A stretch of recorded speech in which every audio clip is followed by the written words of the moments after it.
국민 앵커 백운기, 정확한 분석, 날카로운 시각.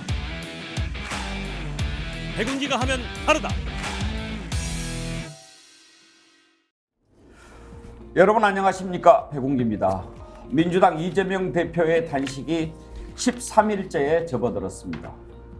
어제는 최고위원 회의에도 참석하지 못했는데 단식이 열흘을 넘기면 위험한 상태가 되지요.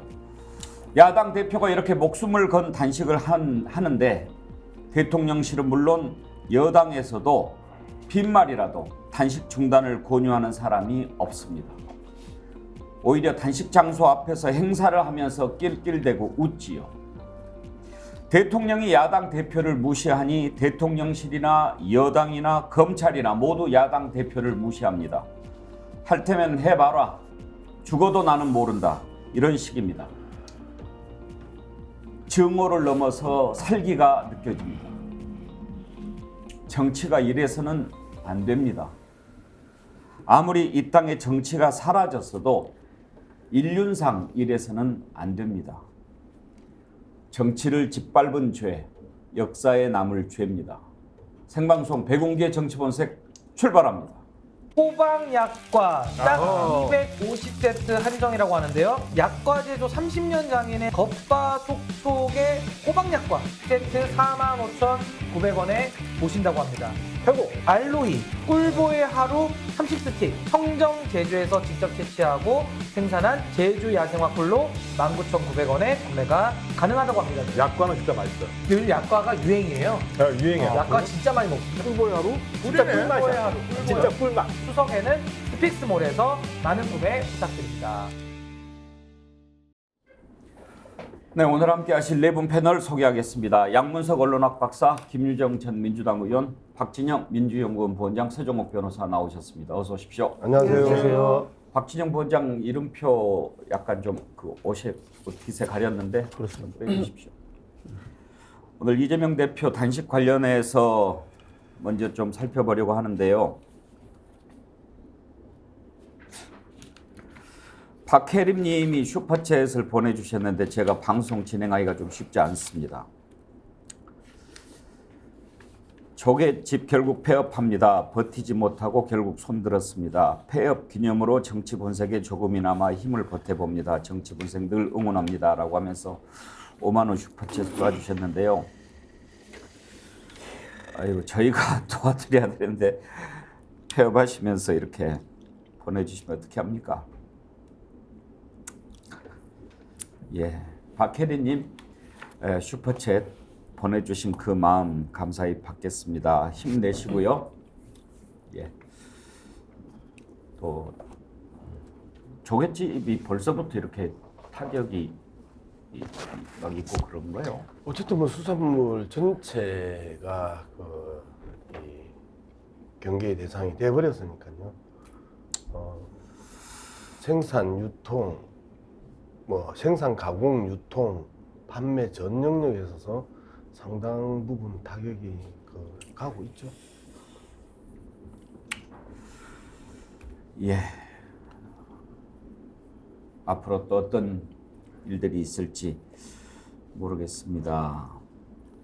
자, 이재명 대표 단식 13일째로 접어들었는데 그럼에도 불구하고 오늘 또 검찰에 출석한다고 합니다. 글쎄요, 검찰이 지난번에 조사를 했고 또 이번에 또 조사를 하는데 박진영 교수 단식이 지금 13일째잖아요. 네. 걷기도 힘들고 일어나기도 힘들 텐데 조사를 받을 수 있을까요? 현실적으로 이제 가서 의자에 그냥 가만히 앉아 있는 거죠. 제가 듣기로는 이재명 대표가 지금 말을 못 한다고 하시더라고요.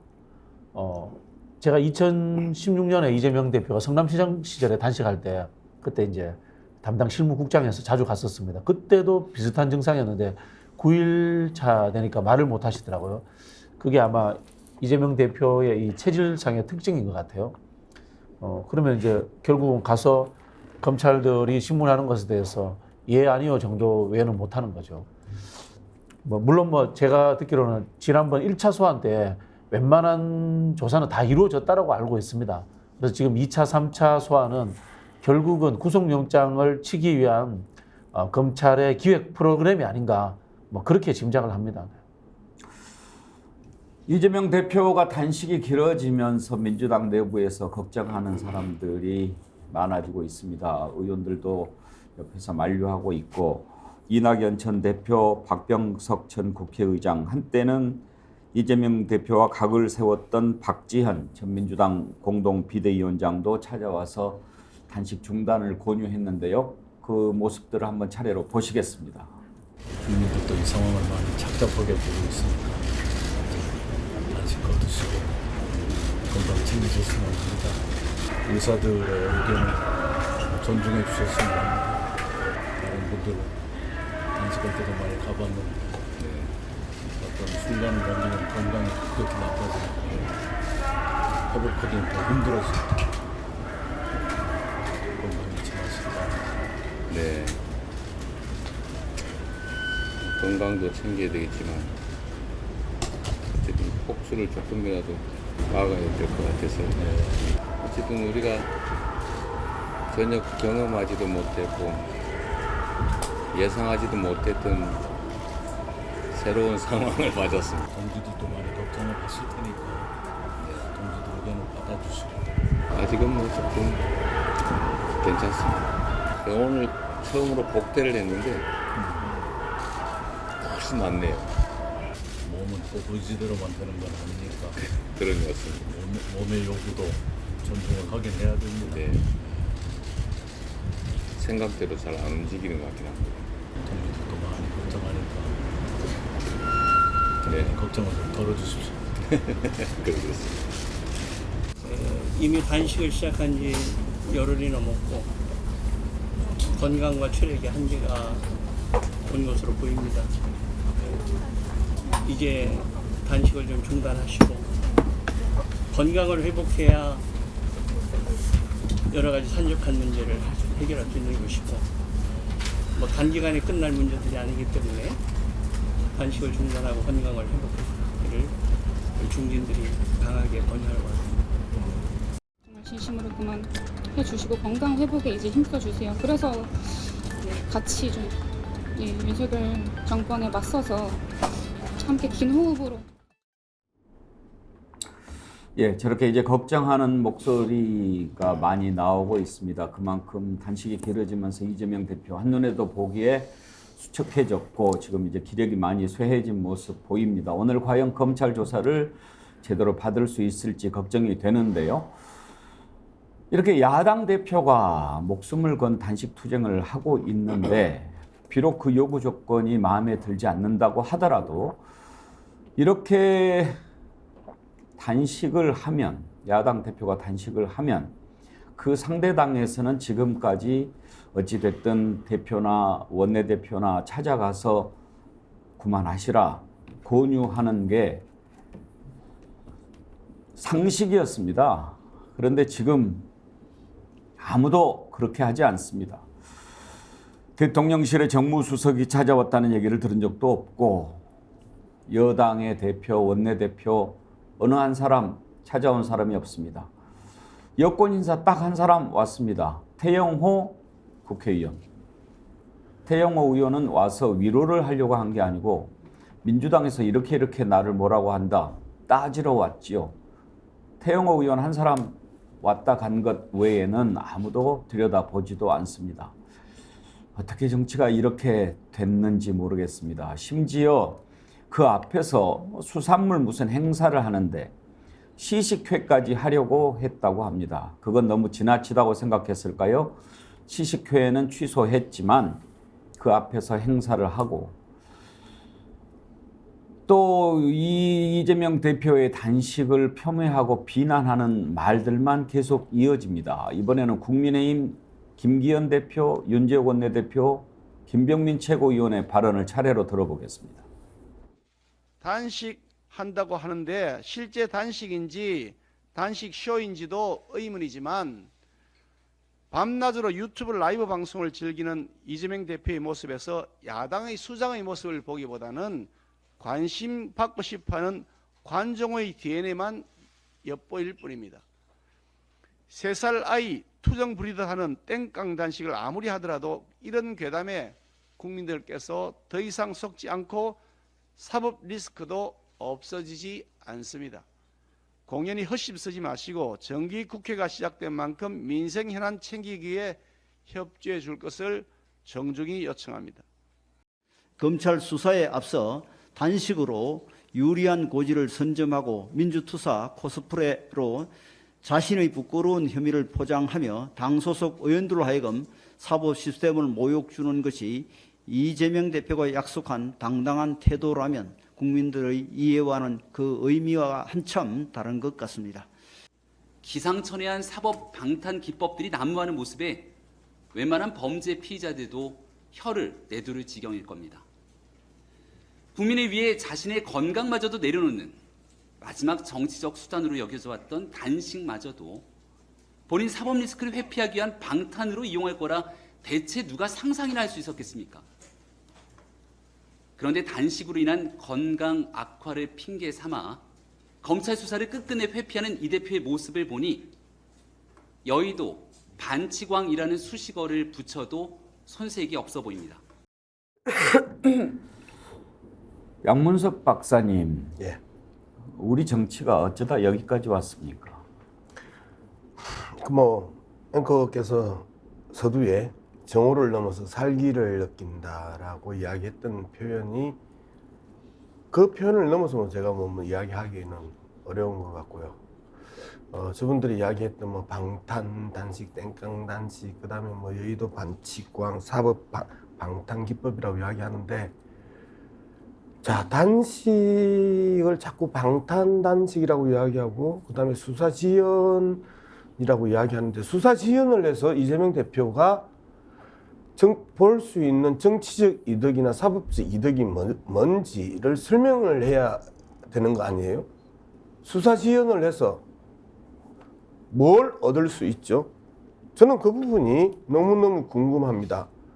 자, 대장동과 관련해가지고 검사의 시간에서 판사의 시간으로 넘어간 뒤에 유동규와 남욱의 엉터리 진술과 그 다음에 검찰의 강압적인 진술 조작들이 판사의 시간에서 사법부에서 재판부에서 곳곳에서 드러나기 시작하면서 검찰의 잘못된 수사가 하나하나 드러나기 시작하면서 검찰에 대한 기본적인 신뢰들이 계속해서 무너져 오고 있는 게 지금 이 순간까지의 과정입니다. 자, 그러면 쌍방울과 관련해가지고 변호사비 대납부터 시작해서 대북 송금, 이제는 그것도 안 되니까 후원금 쪼개기 압수수색을 검찰 출두 전날에 했던 검찰의 모습을 보면서 이 수사 자체를 지연시켜서 이재명 대표가 얻을 이익이 하나도 없습니다. 그렇기 때문에 방탄 단식이라고 이야기할 수 있는 기본적인 이유가 없는 거예요. 수사 지연을 시킬 이유가 없는 거예요. 그러면 방탄 단식이 성립되지 않아요. 그런데 저들은 방탄 단식이라고 아주 쉽게 이야기하고 방탄 기법이라고 이야기하고 여의도 저는 저렇게 주장하려고 하면 무슨 정치적 이득이 있어야 저렇게 주장을 할 수 있는데, 아무런 정치적 이득을 설명하지 못하면서 저렇게 일방적으로 프레임 씌우기, 별명 지우기 하면서 공격을 하는 저 부분에 대해서 저는 이해가 안 됩니다. 저들의 모습들에 저는 진짜 살기를 느낍니다. 관종의 DNA만 엿보인다. 민주투사 코스프레를 한다. 사법 방탄 단식이다. 단식 중인 야당 대표를 향해서 여당의 지도부가 내뱉는 말들입니다. 서종옥 변호사도 이 여당 지도부의 이런 인식 동의하십니까? 예, 동의합니다. 100% 동의합니다. 그건 왜 그러냐면 지금 이게 정청래 최고위원이 오늘 그 최강시사 KBS 프로에 나갔어요. 앵커가 이제 단식 언제까지 합니까 하니까 상상을 초월하는 기간 동안 단식할 것이다. 이렇게 이야기해요. 그러면서 이게 여당이 단식을 조롱한다고 비판하더라고요. 아무리 정치인은 혀가 두 개라지만 정청래 너무 심한 거 아닙니까? 본인이 얼마 전에 황교안 대표가 야당 대표죠. 그때 청와대 앞에 단식하다가 잠잘 때 국회 노천 그쪽에 마룻바닥에 아니에요. 거기 국회 잠을 잤더니 이동하는 도중에 차 안에서 뭐 먹는지 어떻게 아느냐. 이게 출퇴근 단식하면 되느냐. 이렇게 비판한 게 정청래입니다. 그거부터 사과하고 해야 되잖아요. 황교안 대표를 얼마나 조롱했습니까? 본인이 황교안 대표 8일 만에 실려가가 1시간 늦으면 생명이 위독했대요. 근데 그렇게 조롱한 사람이 과거 자기 발언을 잊어버리고 지금 이게 여당이 조롱한다. 이게 말이 안 되고요. 그 다음에 정청래 의원 세월호 24일 동안 단식했는데 밤마다 차에 들어가서 먹고 담배 피우는 거 기자가 잠복이가 잡았지 않습니까? 뉴델리 기자가. 어떻게 단식을 24일 하면서 차에 들어가서 이게 매일 담배를 피웁니까? 그것도 검정구역에. 이게 본인부터 저는 이게 진정성 있게 좀 사과하고 남을 이게 비판해야 되고요. 자, 그럼 두 번째 방탄이냐 아니냐. 좀 전에 양문석 박사님이 했지만 지금 이게 저는 방탄이라고 보는 게요. 좀 있으면 이게 검찰이 구속영장을 청구합니다. 이건 다 동의하실 거예요. 자, 그렇다면 이게 이재명 대표 뭘 했습니까? 내처럼 깨끗한 정치인은 방탄 필요 없다. 난 무조건 이게 판사 앞에 가서 당당히 받겠다. 이 수없이 했죠.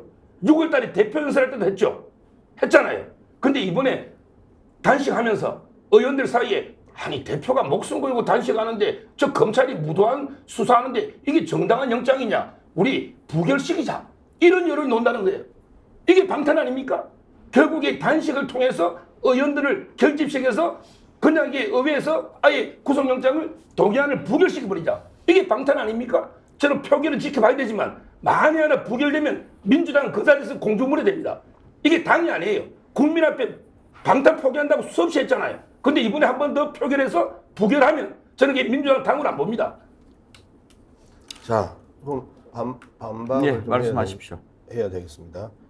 자, 부결시키자라고 이야기하는 부분에 대해서 기본적으로 체포동의안에 대한 내용을 보고 판단을 하겠죠? 그죠? 그리고 체포동의안의 내용을 보고 이게 창작 소설인지 그다음에 구체적인 증거가 있는지 이걸 판단을 하고 부결시킬만 하면 부결시키는 게 맞는 거잖아요. 그리고 이 부결시키는 부분에 대해서 정당하게 판단하고 평가하는 부분에 대해서 이게 방탄이니 아니니라고 이야기하는 것 자체가 그 정치적인 그 프레임이라고 저는 생각을 합니다. 그리고 민주당이 공중분해되든 말든 그 부분에 대해서는 서정욱 변호사가 고민할 필요가 없는 거예요. 자, 지금까지 400차례에 가까운 압수수색을 벌였고요. 그리고 나서 쌍방울과 관련해서 서정욱 변호사가 수없이 침 튀기면서 이야기했던 변호사비 대납 사건에 대해서 아무런 내용이 없었었죠. 대북 송금 사건 문제에 대해서 구체적인 증거 지금 하나도 안 나왔었죠. 이제는 심지어 후원금 쪼개기까지 이제 가 있는 상황입니다. 거기에 대해서 구체적인 증거 한 번 나왔습니까? 정은만 나왔는데 정은도 그 계속해서 바뀌어왔던 정은만 나왔었어요. 어떤 그 증거 하나 나온 적 없습니다. 증거 하나 보신 적 있습니까? 그리고 검찰이 증거 하나 보여준 적이 있습니까? 지금 이걸 가지고 영장 청구하고 그 다음에 체포영장 국회에 보내겠다는데 이런 걸 가지고 체포동의안 나왔다고 체포동의안 오면 무조건 동의하는 게 정당하고 국회의원의 의무입니까? 검찰이 던지면 무조건 찬성하고 검찰의 말씀이 맞습니다. 아멘! 외치는 게 그게 국회의 의무입니까? 그리고 아멘 하지 않으면 사입이고 그게 방탄입니까? 말 같은 소리를 하세요. 그래서 잘못된 부분에 대해서는 단호히 이 검찰의 행태에 대해서 응징하는 게 제대로 된 국회다. 저는 그렇게 생각합니다. 부결시킬만 하면 부결시켜야죠. 그리고 더불어민주당은 기본적으로 현재 윤석열 정부가 검찰을 향해서 윤석열 검사 독재 정권이라고 명확하게 윤석열 정권과 검사에 대해서 성격을 명확하게 규정하고 있습니다. 검사 독재 정권이라고요. 자, 이재명 대표의 단식 무엇 때문에 하는 것이냐를 두고 여야 간의 시각 차이가 있습니다. 그렇지만 지금 우리가 좀 들여다보려고 하는 것은 야당 대표의 단식이 이렇게 길어질 때 그래도 한 번쯤은 찾아와서 들여다보고 이러지 마시라 하는 것이 도리 아닌가, 그 얘기를 하려고 하는 겁니다. 영장 청구 그리고 체포 동의안 그것과 관련해서도 고개를 갸우뚱하게 하는 게 꽤 있습니다. 서정욱 변호사, 지금 뭐 방탄 국회 얘기를 하는데 이재명 대표가 지난번에 그 특권 포기하겠다고 하지 않았습니까? 그리고 또 당당하게 영장 청구하면 심사 받겠다고 하지 않았습니까? 그러면 비회기 때 청구하면 되는 것 아닌가요? 비회기 때 하나, 회기 때 하나 본인이 포기하겠다 하면 회기 때 해도 당론으로 포기합시다. 내가 약속하니까 하면 되잖아요. 시기가 뭐가 중요합니까? 포기한다는데.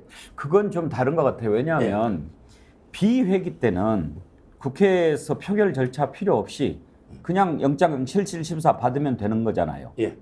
그런데 회기 때는 반드시 표결을 해야 되잖아요. 예. 그런데 내가 지금 저 체포 동의안 무조건 체포되게 해달라 이렇게 얘기하는 건 다르지 않나요? 영장 실질 심사의 구속 적부심과 그게 동의안이 체포하게 해달라 이거보다요. 예. 내가 이게 판사 앞에 가서 실질 심사를 받겠다. 받을 수 있도록 그게 동의해달라 이 뜻입니다. 구속되는 게 아니에요. 체포되는 것도 아니에요. 그냥 판사 앞에 내 발로 가서 실질 심사를 받게 해달라. 이게 바로 국회 동의입니다. 판사가 다시 기각할 수 있는 거예요. 구속되는 게 아닙니다. 저는 검찰의 시간표대로 가면 되지. 국회가 회기 중이다 비회기 중이다 이것까지 정치적 고려할 필요 없다는 거죠. 아니 우리 서정욱 변호사가 변호사면 잘 아실 건데요.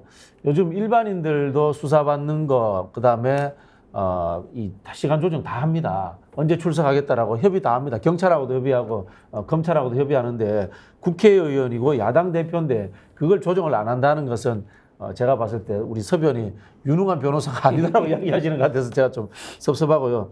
이거 전형적인 검찰의 정치 기획 아니겠습니까? 예를 들어서 그렇습니다. 체포 동의안이 가결되면은 언론하고 여당에서 뭐라고 하겠습니까? 봐라. 민주당 의원들도 이재명 대표가 유죄라고 생각한다. 온 언론에 도배질을 할 겁니다.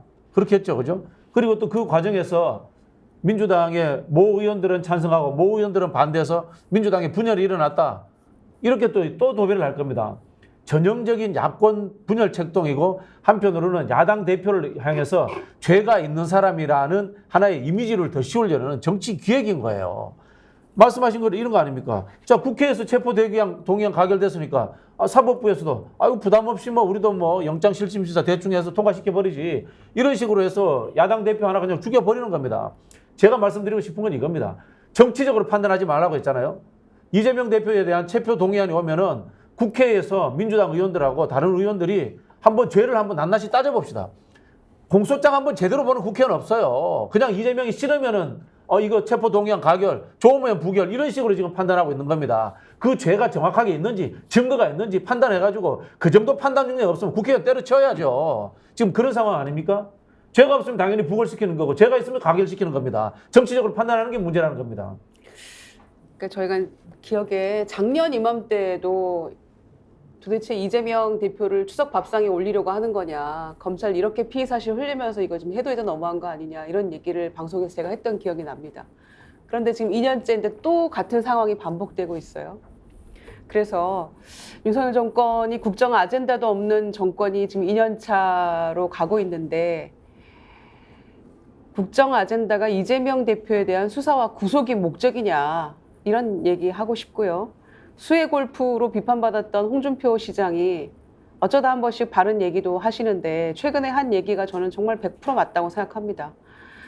그 수사 2달이면 끝내야 되는데 2년 동안 이렇게 이재명 대표 수사하고 있는 게 검찰에 무능한 거 아니냐 이런 얘기 했었는데 좀 100% 공감합니다. 그래서 윤석열 정권 검찰 좀 제대로 정신 차리고 해야 된다 이런 생각이 들고요.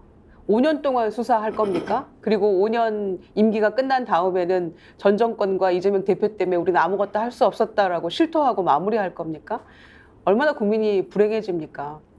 저는 김기현 대표요. 대통령실에서 전적으로 밀어가지고 대표가 된 분 아닙니까? 그래서 태생적 한계가 있는 분이긴 하죠. 그래서 정치적 운신의 폭이 매우 좁기 때문에 할 수 있는 여당 대표로서의 역할이 굉장히 미미합니다. 실제로도. 정치가 실종된 상황이죠. 그러나 인간성 실종까지는 가지 말아야 되는 거 아닙니까?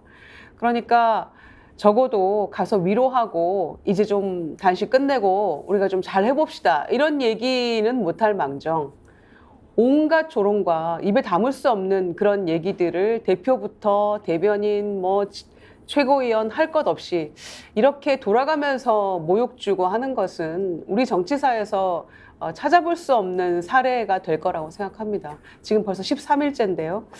그래서 조금 이 정권의 말로가 지금 이런 정치 행태에서부터 저는 비롯될 거라고 생각합니다. 야당 대표의 단식을 여당은 방탄이다 이렇게 지금 얘기하고 있기 때문에 잠깐 그쪽으로 논점이 옮겨갔습니다만 우리가 오늘 좀 깊이 들여다보고 하는 것은 정치의 실종입니다. 이렇게 해서 되는가? 대한민국의 정치가 어쩌다가 이렇게 됐는가 하는 한탄입니다. 정정숙님, 너무 잔인하지 않나요? 정당의 대표가 단식을 하고 있습니다. 어떻게 한 번을 찾아가 보질 않고 입에 담을 수 없는 말들만 쏟아낼까요? 사람이 어찌 저리도 잔인할 수 있을까요? 그런 글을 주셨고요. 레몬님, 김성태 의원이 이정현 의원이 단식했을 때 상대방 대표들이 찾아가서 단식 중단을 권유하기도 했고 협의하기도 했습니다. 그런데 2023년 지금 더 나아지기는커녕 더욱 비정해졌습니다. 어떻게 단식하는 앞에서 조롱하고 비난하고 따지러 가고 앞에서 음식 먹방을 할 수 있습니까? 정말 사람의 도리가 사라진 지금입니다. 이런 글을 주셨는데요.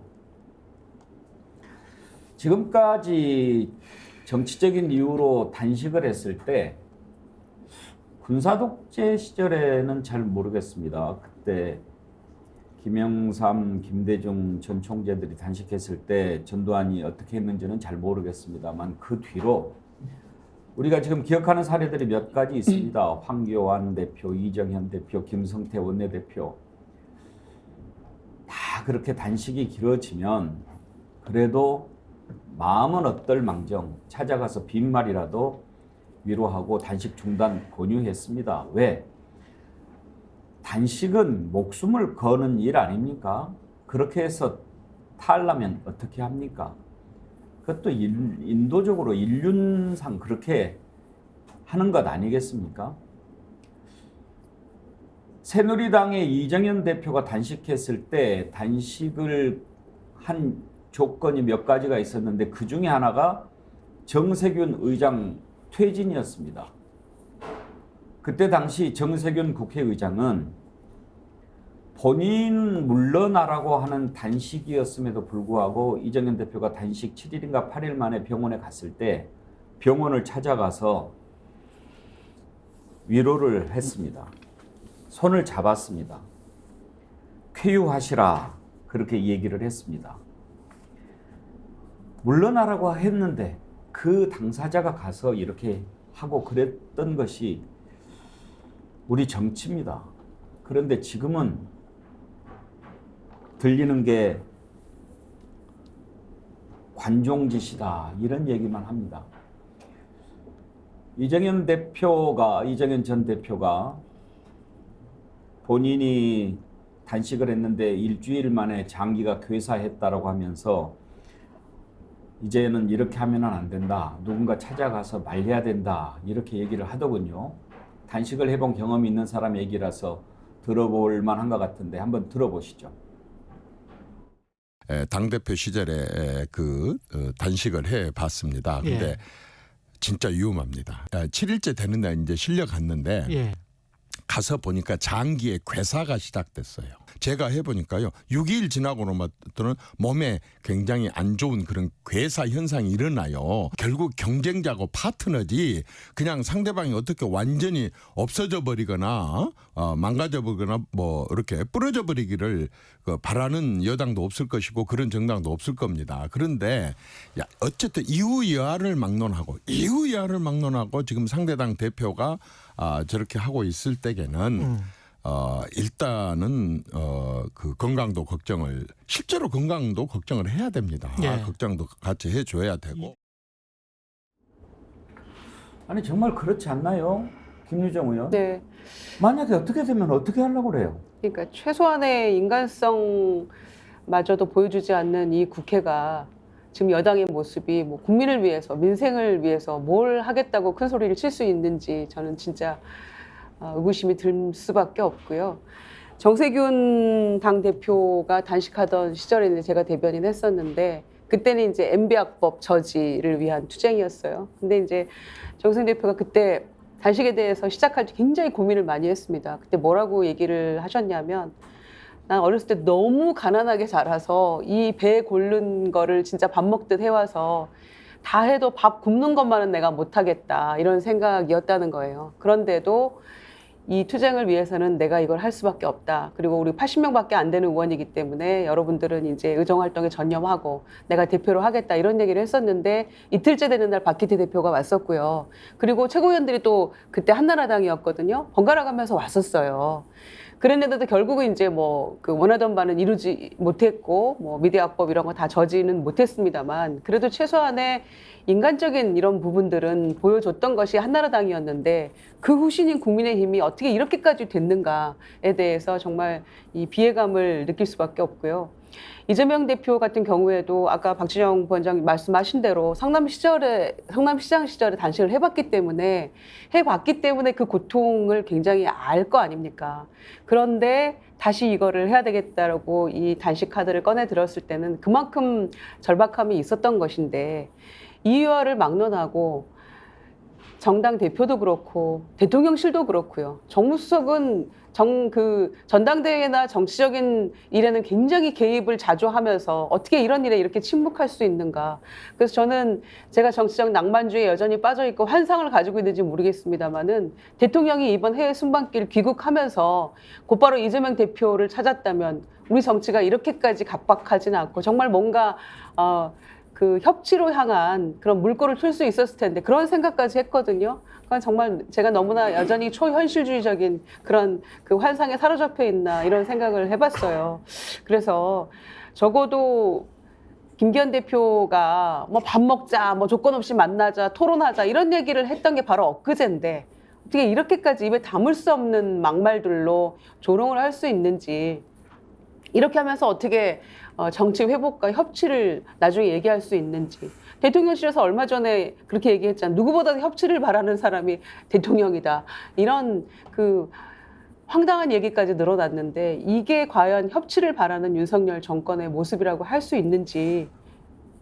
근데 서정옥 변호사 지금 이제 이재명 대표의 단식을 바라보는 인식은 제가 이제 충분히 이해를 하겠는데 그래도 이렇게 단식을 하고 있으면 여당에서 또는 대통령실 정무수석이라든지 찾아가서 중단하시고 한번 이렇게 대화로 뭔 문제를 풀어보자 이렇게 하는 것이 제 생각에는 100번 양보해도 인간된 도리로서 그게 맞는 것 같은데 그것도 서정욱 변호사는 할 필요가 없다고 생각하시나요? 그렇게 하려면요 단식은 이제 그 명분하고요 그다음에 진짜 죽음을 각오한 진정성 두 개가 있을 때 저는 이제 대화를 하고 뭐 타협이 돼요. 근데 황교안 대표는 지소미아를 일본하고 연장해라 이런 요구를 걸고 한 거예요. 근데 일부 들어줄 수 있었죠. 그때 정무수석 나갔어요. 지소미아. 그다음에 그 김성태 원내대표는 드루킹 특검을 해라. 이것도 이게 국민적인 명분이 있었어요. 그러니까 이제 들어줬죠.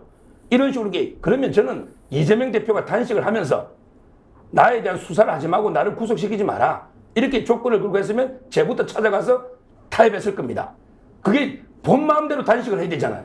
나에 대한 수사하지 말고 나를 구속하지 마라. 근데 내 그런 거는 뭡니까? 대통령 끌어내리라. 그 다음에 내각 총사퇴해라. 후쿠시마 해양재판소에 제소해라. 이런 거예요. 이런 조건을 대통령 끌어내리라고 단식한 사람이 있습니까? 우리 역대 단식에. 대통령이 그런데 어떻게 대화를 합니까? 그 다음에 내각을 총사퇴해라. 지금도 그러잖아요. 이게 요구 조건이 됩니까? 뭔가 이게 국민적 명분이 있는 구체적인 조건을 내걸으면 협상의 여지가 있는 거예요. 근데 막연하게 대통령 끌어내리고 내각 총세타라는데 가서 이게 어떻게 협상을 합니까? 이게 저는 명분의 문제고요. 자, 제가 통계를 하나 가져왔어요. 조금 전에 우리 인터뷰 봤죠? 우리 보수 쪽에, 우파 쪽에 단식 평균 기한이 8일입니다. 황교안 대표 8일, 김성태 8일, 이정현 7일 이래요. 근데 진보 진영의 단식 보니까 평균 16일입니다. 16일. 아까 정청래 24일, 우원식 대표에게 뭐 이번에 단식했었죠? 15일 단식하고 본인 차로 갔어요. 앰뷸런스가 아니고 15일 단식하고 본인 차로 갔어요. 이번에 이재명 대표도 며칠 할지 모르지만 이러니까 국민들이 관심이 없어요. 국민들이 옛날에 YS 단식할 때는 국민들이 걱정하고 외신도 걱정하고 했잖아요. 근데 이번에는 진정성이 없으니까 걱정도 없고 아무 관심이 없어요, 단식에. 저보다 제가 택시 타고 가도 아니 뭐 아무도 이게 별로 관심이 없더라고, 솔직히 말하면. 자, 이제 서정욱 이게 변호사, 진정성이 문제. 서정욱 변호사 인식은 이제 알겠습니다. 그렇게 한다면 그렇게 할 이유가 없다라고 하셨는데 요즘에 가짜 뉴스 단속 심하게 합니다. 저 날짜 팩트로 가져왔잖아요. 제일령 기사 아닙니까? 서정욱 변호사가 방금 얘기하면서 이재명 대표의 단식 요구 조건이 대통령 끌어내려라, 내각 그 말 하셨죠? 총사퇴하라. 그게 있습니까? 처음에 세계는 후쿠시마 방류하고 민주주의 파괴 사과하고 그다음에 그 국정 그 개각 내각 다 그 있고요. 그거는 처음에 그랬던 세계고 단식 도중에도 계속 촛불 문화제라든지 계속 대화를 했잖아요. 거기에 보면 대통령 끌어내려야 된다. 그다음에 내각 총사퇴해야 된다. 이게 분명히 있습니다. 그 국민들이 관심이 없다는 것은 서정욱 변호사가 그런 택시만 골라서 타는 모양이네요. 참 제주도 좋다라는 말씀 드리고 싶고, 이재명 대표가 왜 단식을 시작했나고 하면요, 윤석열 대통령의 협치는 없다, 전체주의, 공산주의, 맹종 세력과 싸우겠다라고 하니까 이재명 대표가 할 수 있는 게 단식밖에 없었던 거예요. 이재명 대표가 요구했던 것에 대해서 다시 정리해 볼게요. 후쿠시마 오염수 문제 지적하면은 저 같으면은 윤석열 대통령이면은 방류 상황을 봐가면서 다시 다른 여지를 한번 참조해 보겠다, 이렇게 이야기할 수 있겠습니다. 내각 총사퇴, 지금 이미 3명의 장관 교체하겠다고 했잖아요. 순차적으로 일부 문제가 되는 장관들은 교체하면서 야당과 논의하겠다, 이렇게 이야기하면 되는 겁니다. 근데 윤석열 대통령 자체가 하기 싫은 거예요. 저는 윤재옥 원내대표, 빈기현 대표, 김병민 최고위원 원래 이런 사람이었다고 생각하지 않습니다. 이분들이 이렇게 된 거는요, 윤석열 대통령 때문이에요. 히틀러가 있으니까 괴벨스가 생기고 괴링이 생기고 힘내가 생기고 SS 친위대장이 생기고 게슈타포가 생기고 하는 겁니다, 지금 상황이. 저는 그렇게 보이고요. 저는 우리 한국 사회에 일부 검사들이지만 이 악질 특수부 검사들 일부가 이런 상황을 조장했다고 봅니다. 이거 아닙니까? 피의자로 예상되는 사람은 굶어 죽어도 돼, 이거잖아요. 근데 우리 이제 검찰을 흔히 법에서 이렇게 이야기합니다. 인권의 보루라고 하는데 이게 인권의 보루입니까? 이런 황당무계한 집단들이 정권을 잡으니까 여당이라는 사람들도 황당무계한 사고로 지금 빨려 들어가고 있는 거예요. 지금 집단 체면 같은 상황이다, 저는 그렇게 보여집니다. 그렇게 해석하는 것은 서정욱 변호사 자유지만요, 분명히 이재명 대표의 그 단식 조건은 윤석열 정권에 요구한다. 대통령은 민생 파괴, 민주주의 훼손에 대하여 국민께 사죄하고 국정 방향을 국민 중심으로 바꾸라. 전면적 국정 쇄신 개각, 이걸 요구한 거지. 대통령 끌어내려라, 내각 총사퇴, 이것을 단식 조건으로 내건 사실은 없습니다. 그러니까요, 서정욱 변호사가 그렇게 해석한다라고 얘기를 하면 몰라도 그걸 요구 조건으로 했다라고 하면 가짜 뉴스를 퍼뜨리는 사람이 되는 겁니다. 제가 이게 조금 전에 사실 설명했잖아요. 처음에 내건 거는 그 3가지가 맞고요. 근데 그 이후에 촛불 문화제나 집회에 많이 참여했잖아요. 그 이후에 발언 중에 끌어내려야 된다, 그다음에 내각 총사퇴라, 이게 분명히 있다니까요. 그런 팩트로 확인해 보면 됩니다, 인터넷에. 그걸 단식 조건으로 봐야 됩니까? 뭐 단식 조건인지는 모르지만 단식하면서 그걸 요구하고 있으니 제 말에 이게 협상이 대화가 안 된다, 이 말이죠. 알겠습니다. 자, 이렇게 간극이 큽니다. 지금까지 듣도 보도 못한 일들이 벌어지고 있습니다. 이제 이 정도 되면은요, 내전 아닙니까? 저희 입장에서는 전쟁에 준하는 상황이다라고 하는 결의를 가지고 있습니다. 오늘 이제까지 한 번도 더불어민주당 내에서 후쿠시마 핵 폐기수 해양 투기와 관련된 집회는 열었었음에도 불구하고 검찰에 대한 이 엄청난 정치적 횡포에 대한 규탄 대회를 열어본 적은 없습니다. 그래서 오늘 오전에 의총에서 검찰의 정치적인 행패에 관련된 의제를 가지고 의총을 여는 것도 처음이고요. 그리고 오늘 1시 30분에 수원지검 앞에서 검찰 규탄 대회를 여는 것도 오늘은 처음입니다. 그래서 더불어민주당이 윤석열 정권을 향해서 그 검사 독재 정권이라고 규정한 이후에 최초로 검찰을 집중적으로 규탄하는, 검찰만 가지고 어제를 삼아서 규탄 대회를 집회를 하는 최초의 날이 오늘입니다. 그래서 더불어민주당이 그동안 주저했던 검사 탄핵부터 시작해가지고 한동훈 법무부 장관 탄핵까지 아주 급하게 이 탄핵 투쟁까지 진행될 가능성이 높아졌다라는 부분이 오늘 1시 30분 수원지검 집회 이후에 급하게 진행될 수 있는 정치적 의제가 아닐까 조심스럽게 예측을 해봅니다. 아무튼 박진영 교수, 지금까지 정치인 단식으로는 김영삼 전 대통령의 23일을 최고 기록으로 꼽습니다만 지금 이재명 대표 단식은요, 여당 대표 외면 최장 기록은 세운 겁니다. 이렇게 오랫동안 안 찾아가 본 역사가 없어요. 그렇죠. 말씀하신 전두환 시절에 김영삼 전 대통령이 1983년도 23일간 단식을 하는데 그 당시에 권익현이라는 원내대표인지 제가 뭐 정무수석인지를 모릅니다만 전두환 대통령도 사람을 보내요. 전두환 대통령이 김대중 대통령을 죽이려고 한 사람입니다. 그리고 YS를 연금을 하면서 구태 정치인으로 몰아가지고 척결할 대상으로서 똑같습니다. 수사 대상이었습니다.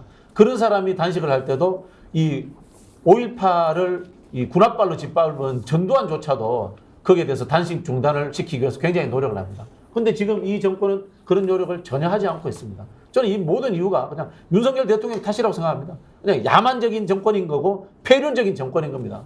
지금 우리 159명의 이태원 참사에서 젊은 청년들이 돌아가셨습니다. 그리고 최상병 문제, 모든 것들이 다 대통령이 다 의혹을 받고 있습니다. 거기에 대해서 한마디도 하지 않고 있습니다. 서울 양평 고속도로도 마찬가지입니다. 저는 이런 실정들을 숨기기 위해서 야당 대표를 타겟으로 해서 야만적인 행동을 진행하고 있다, 이렇게 보여집니다. 그리고 국민들을 향해서 선전포고를 한 거 아닙니까? 그럼 뭡니까? 지금 야당 대표가 할 수 있는 것은 저항입니다. 야당 대표가 분명히 있습니다. 국민 항쟁이라고. 지금 국민들에게 윤석열 대통령과 맞서 싸울 수밖에 없는 상황이라는 것을 말씀하신 겁니다. 이제는 협치라는 말은 이제 아예 꺼내지도 말아야 되겠어요. 이제 어떻게 이런 상황에서 입장을 바꿔서 지금 이재명 대표라고 한다면 이렇게까지 내가 단식을 하는데 그래 할 테면 해봐라, 너 죽어도 나 몰라, 이런 식으로 나오면 그 마음에 뭐가 자라겠습니까? 그러니까요. 과거에 박근혜 대통령이 뭐 국민도 속고 나도 속았다 이랬는데 우리 국민이 다 속은 거라고 생각합니다. 딱 2년 전 2021년 9월 달에 윤석열 후보도 되기 시절 그 전이죠. 9월이니까 2021년 9월이니까요. 그때 여러 가지 얘기했었는데 그 중에 하나가 낮에 정부에 대해서 욕한 야당일지라도 밤에 만나서 식사하면서 얘기하겠다, 이렇게 얘기했거든요. 국민이 순진했던 걸까요? 우리가 너무 바보였던 걸까요?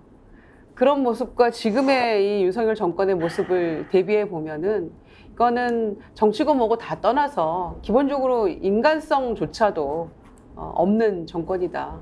인간에 대한 기본적인 예의조차도 없는 정권 아닙니까? 이제 그러면서 뭐 야당에서 탄핵 얘기 나오고 또 이재명 대표가 국민이 끌어내려야 한다, 이런 얘기 했기로서니 그거 가지고 발끈하면서 온갖 얘기를 또 해대고 있잖아요.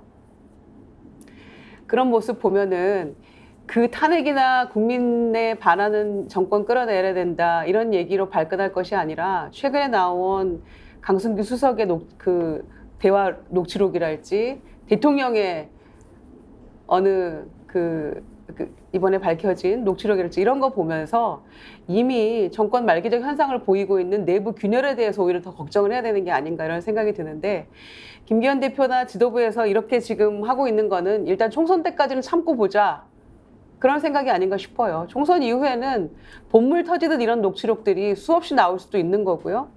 대통령이 지금 그 녹취록에 나온 대로 뽀개버리고 날려버릴까봐 총선까지는 참고 보는 게 아닌가 싶은데, 내부의 균열과 이 정권의 몰락은 저는 국민의힘 그리고 대통령실 내부로부터 나올 것이다, 지금의 행태로 봐서는 그렇게 생각합니다.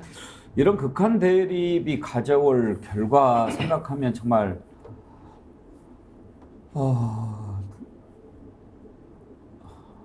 생각이 상상이 안 되는데요. 세종옥 변호사, 결국은 이렇게 극한 대립으로 치닫게 되면 나라가 갈라지는 거 아닙니까? 그래도 괜찮습니까? 저도 이게 그 고민을 많이 합니다. 저도 이게 패널이면 준공인 아닙니까? 이게 어떻게 나라가 하나로 다시 이게 합칠 수 있는 통합, 협치, 이걸 이게 고민 많이 합니다. 그런데 제가 두 가지만 꼭 말씀드리고 싶어요. 이게 언제부터 이렇게 심해지냐? 저도 한번 돌아봤어요. 이게 바로 문재인 정권 때부터입니다. 이거는 팩트예요. 제가요, 이명박 대통령 변호인이었어요. 그때 제가 이명박 대통령이 뭐라 했냐면, 제가 어르신에 부른 아버님, 어르신은 구속 안 됩니다. 설마 이게 문재인 정권이 박근혜 대통령 한 명 구속했는데 보수를 2명을 동시에 구속할 정도로 이렇게 못합니다. 아무리 간이 커도 이랬거든요. 근데 둘 다 구속하더라고. 그때부터 이 보수청은 또 이를 가른 거예요. 그러면서 그때 검사를 제일 많은 게 조국 장관 때입니다. 이거 팩트입니다. 중앙지검에 특수 1, 2, 3, 4 제일 숫자 많은 게 조국 장관 때예요. 그때 박근혜, 이명박부터 보수 인사들 수백 명을 수사했지 않습니까? 국정원부터 국방장관 거의 다 구속됐지 않습니까? 저는 여기서부터 극한 대립이 시작된 게 하나가 있고요. 뭐 제가 전 정권 꼭 탓은 아니지만 팩트니까. 두 번째, 저는 이번에 이재명 대표 탓이 커요. 자, 선거 끝나고 졌다. 역대 김대중 대통령 처음에 어떻게 했어요? 영국이나 어디 외국에 나가서 좀 조용히 반성이나 공부하다가 또 때가 되면 국민이 부르면 들어올 수 있죠. 전부 그래서 이해창 대표도. 근데 이재명 대표 선거 지자마자 그 다음날 주식 투자했죠. 그 팩트 아닙니까? 그리고 이게 배지 달았죠. 보궐선거 송영길 지역구에. 그리고 당대표 나왔잖아요. 이런 역대 패장이 있었습니까? 그게 저는 이재명 대표가 조금 더 내가 부족해졌다. 좀 이게 겸손하게 반성하고 뭐 잠깐 이게 외국에 공부를 하든지 아니면 이게 이랬으면 이런 극한 대립이 안 생기거든요. 지금 민주당이 모든 게 이재명 대표 때문에 방탄에 영향이 투입되니 저는요, 이재명 대표 없었으면 지금 민주당 지지율 60%입니다. 왜냐하면 이게 윤석열 부정이 60 아니에요. 긍정이 30이고. 근데 윤석열 부정이 60인데 민주당은 왜 엎치락뒤치락 국민의힘 합니까? 이게 이재명 대표 아닙니까? 저는 그것도 좀 극한 대립은 책임이 있다. 이렇게 봅니다. 이건 말이 안 되는 게요. 폭력을 가해서 때리는 사람이 있는데 맞는 사람이 그 자리에 없었으면 안 맞았을 거 아니야. 이렇게 이야기하는 거예요. 때리는 사람이 잘못이지 맞는 사람 탓을 하는 것은 말이 안 되고요. 말씀하신 문재인 정부 때 갈라치기하고 야당 박멸했다. 그거 윤석열 검찰총장입니다. 그렇게 생각하시면은 지금 보수에서 이야기하는 보수 계멸 행위를 했던 것들도 바로 지금의 대통령입니다. 근데 이 지금의 대통령에게 충성하고 있는 이 국민의힘의 보수 인사들 참 생각하기에 앞뒤가 안 맞는 어불성설이다. 그 말씀 드리겠어요. 양문석 박사 말씀하시죠. 우리 서정우 변호사 진짜 열성적으로 이야기를 했는데 그래요. 갈라치기 했어요. 그죠? 그래. 그렇게 전직 두 대통령 구속시킨 사람이 중앙지검장이죠. 중앙지검장이 윤석열이죠. 뭐 그런 이야기를 좀 이야기를 하면서 그때 누가 중앙지검장인지도 이야기를 하세요. 그래야 시청자들이 선명하게 알아듣는 거고요. 그다음에 또 마찬가지예요. 지금 박진영 민주연구원 부원장 이야기했던 말도 마찬가지잖아요. 계속 두들겨 패놓고 우리 민주당 내에 아주 못된 정치인들처럼 그렇게 이야기를 또 쓰면 안 되잖아요. 지금 문제는 이제 오늘 저는 상당히 중요한 날입니다. 더불어민주당 내에서는 저는 이제 방송 마치고 바로 이제 수원으로 갈 예정인데요. 상당히 이제 중요한 날입니다. 더불어민주당이 계속해서 내에서 방탄이라는 이야기를 참 많이 썼었어요. 더불어민주당이 방탄이라는 표현을 쓸 이유가 없는 거거든요. 더불어민주당이 현재 168석입니다. 더불어민주당 스스로 이재명 대표의 체포동의안이 아무리 들어온다 하더라도 그걸 세밀히 따져서 합리적으로 부결시킬 필요가 있으면 언제든지 부결시키면 되는 부분입니다. 그리고 그 부결시킨다고 해서 여론의 역풍을 맞아본 적이 없습니다. 예를 들어서 행안부 장관 이상민을 갖다가 탄핵 소추해가지고 헌재 보냈는데 헌재에서 기각시켰다고 역풍 안 맞았거든요.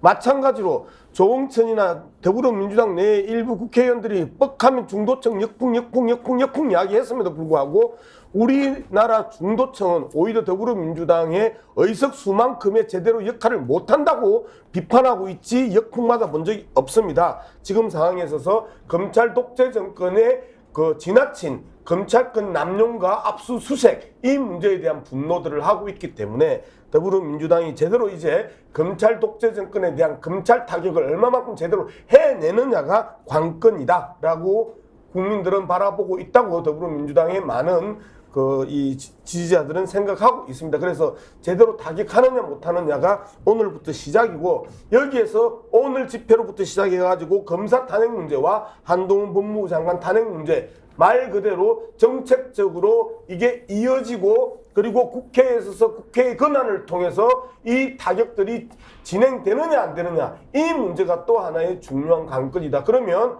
말 그대로 서정욱 변호사가 걱정하는 민주당의 지지율이 얼마만큼 그 큰 상승폭을 채워내느냐 마느냐. 즉 윤석열 대통령의 국정 지지율에 있어서 부정률 60%를 채워내느냐 못 내느냐. 지금 여론조사 결과에 따라서 조금씩 다르지만 가장 많이 나오는 여론조사 더불어민주당 지지도가 50.5 또는 52점까지 올라가는데 이 여백인 10에서 8%를 채워내느냐 못 내느냐는 검사 탄핵과 한동훈 법무부 장관 탄핵 소추 이 부분으로 채워낼 수 있을 거다. 저는 그렇게 생각합니다.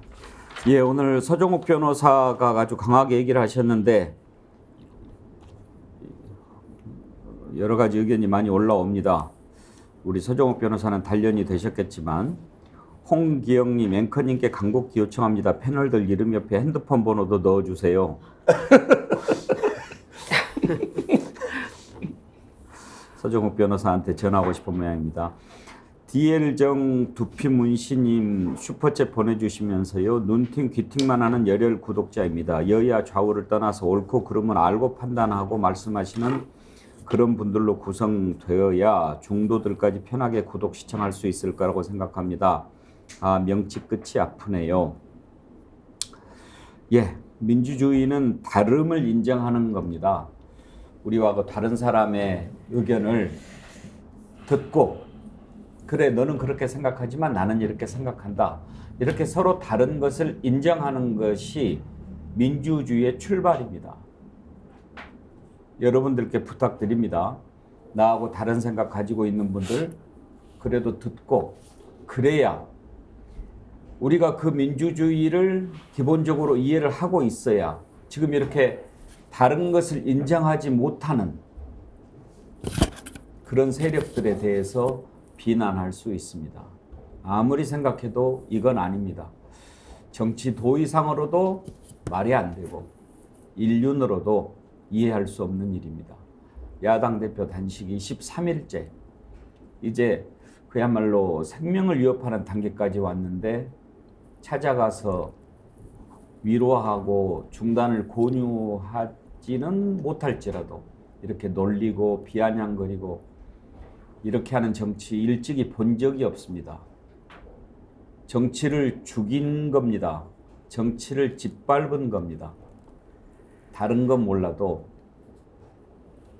이 정치의 싹을 마르게 한 죄는 국민들이 기억해야 합니다. 다른 내용으로 넘어가려고 했는데 방금 속보가 떴네요. 이종섭 국방부 장관이 사의를 표명했고 윤석열 대통령이 수리할 것 같다라고 하는 속보인데요. 우리가 어제 이 내용을 짚어봤습니다. 민주당이 이종섭 국방부 장관 탄핵안을 발의하기로 했죠. 그랬을 때 어떻게 할까?